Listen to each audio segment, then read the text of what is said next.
Super duper excited na nga ang mga fans ng Econin at lahat ng mga fans ng mga love team ng ABS-CBN sa nalalapit na ABS-CBN Ball.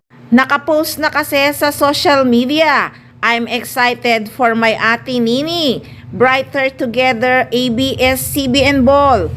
For the benefits, the ABS-CBN Foundation cuts the red carpet special live stream April 4, 2025, Friday. ABS-CBN Entertainment available worldwide."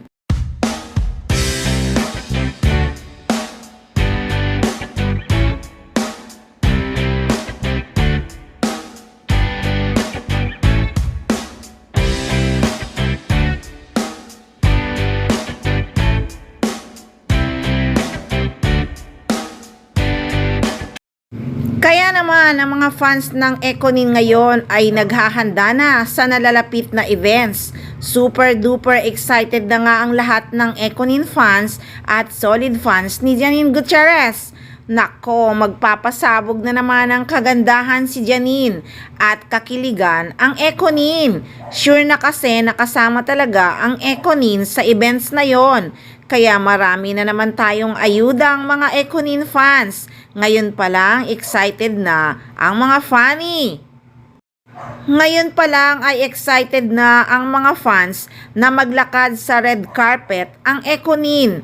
Nung nakaraang taon kasi hiwa-hiwalay ang mag-love team sa paglalakad sa red carpet. Maugong din kasi ang balita noon na naghiwalay nga ang Katniel at Paunin. Expect ng mga fans magpartner na maglalakad ang mag-love team. Kaya nakaka-excite makita si Eco at si Janine sa events na yon. Kaya markahan na sa kalendaryo, April 4. Ngayon pa lang ay kinikilig na nga ang mga fans ng Econin. Napapangiti na nga rin ako pag naiisip ko ang events ng ABS-CBN Ball. Magpapatalbugan kasi sa mga kasuotan ang mga artista. Siyempre, hindi magpapatalo ang Econin dyan. Lalo na si Janine Gutierrez elegante kahit ano pa ang isuot. Tapos partner mo pa si Mr. Pogi na si Jericho Rosales na boyfriend mo in real life. Kaya nakaka-excite na kung ano ba ang kasuotan ni Janine Gutierrez at Jericho Rosales sa ABS-CBN Ball. Kaya markahan na sa kalendaryo, April 4 na. Abangan!